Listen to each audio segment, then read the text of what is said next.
kehadiran kita di majelis ta'lim, majelis zikir itu diberkahi oleh Allah Subhanahu wa taala dan dikaruniai kepada kita. Juga termasuk keberkahan silaturahim. Masyaallah. Setiap pengajian Jumat niki itu adalah silaturahim besar.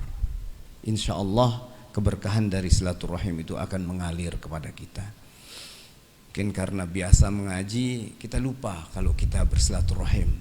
Nggih, padahal Pelunggu begitu sampai di sini saling sapa, bertanya-tanya tentang politik. Biasanya kalau sekarang nggih, kadang-kadang tidak hanya orang-orang muda, bapak-bapak, petani, nelayan, sopir, semua berbicara tentang politik sekarang. Mungkin ibu-ibu juga. Jadi rumpi-rumpiannya itu sudah rumpian politis.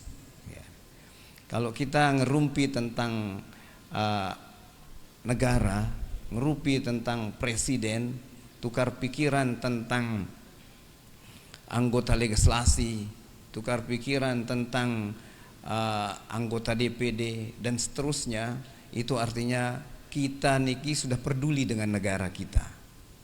Ngerumpi nika mau itu pahala Bapak Ibu. Nggih? Jadi ada ngerumpi yang dapat pahala. Seperti niki. Misalnya Pelunggu berbicara tentang desa Pelunggu, amun lihat desa engku ya napi ja sata rekomendasi yang si PBNW nuh terpilih. Misalnya orang jawab, aduh aku jandek ku pilih ini. Kembali ndek dipilih kan ada beberapa manfaat kalau kita memilih orang yang direkomendasi oleh Maulana. Pelunggu bahasa begitu misalnya. Yang pertama ya minimal kita sami'na wa ata'ana pada pimpinan kita. Yang kedua, orang tersebut itu pasti akan mendapat bisikan-bisikan dari Maulana, dari kita semua, apa yang harus diperjuangkan nanti setelah duduk menjadi anggota legislasi. Yang ketiga, mungkin lebih mudah kita untuk meminta sumbangan, untuk dimasukkan program-program pembangunan di desa kita, kalau itu orang yang direkomendasi oleh Maulana, dibanding dengan orang lain. Mungkin orang lain mencoba memberi, tetapi itu biasanya deket-deket kampanye doang. Amun dia hilang lelet, nggih, ndak akan diperhatikan Pelunggu. Ngaji Pelunggu mungkin ya ngaji serius. Ngaji wah sadekku sudah saya ketlaik katanya.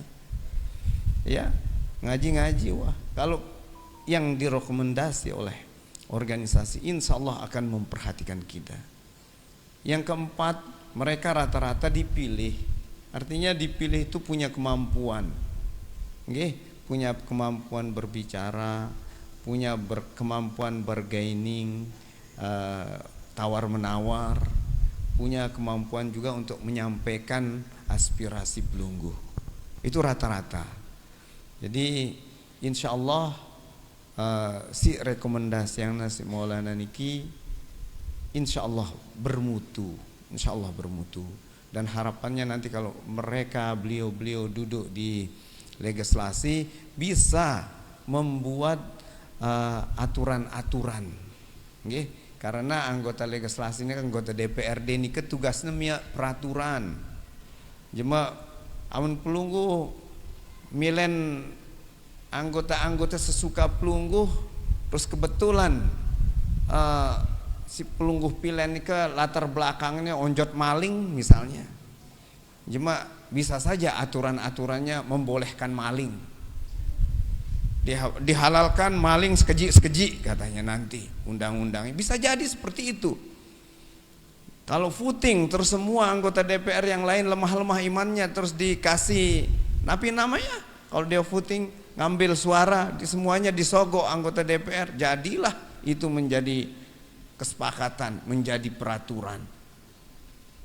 Maka dari itu kita harus memilih anggota yang direkomendasikan. Biasanya yang direkomendasikan itu ya lumayan lah, lumayan. Amudina pinter sekali ya pinter, mundina tahu sekali ya tahu. insya Allah ndak ada si latar belakang melengi ke. Mudah-mudahan berkah. Jadi amun pelungguh berbicara tentang hal itu, insya Allah pahala. Lagu ndak sampai berdebat, sampai bersual, nggih?